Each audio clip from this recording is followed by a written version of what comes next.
Welcome back, Crammers, to question 4. Write 0.8 as a percentage. Percentage always deals with the number 100, so we can multiply 0.8 times 100. We can move this to the twice, and we have 80%.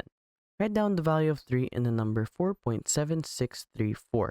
When moving to the right after the decimal, we have 10, hundredths, and thousands. And since this is the third digit, it is thousands.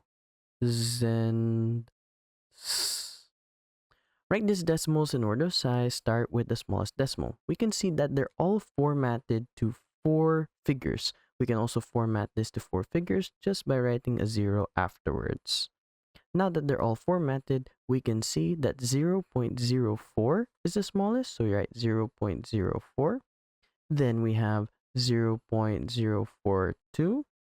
And then after that, we have 0.2. Then we have 0.204. And finally, we have 0.24. Right, 25.78621 correct the 2 decimal places.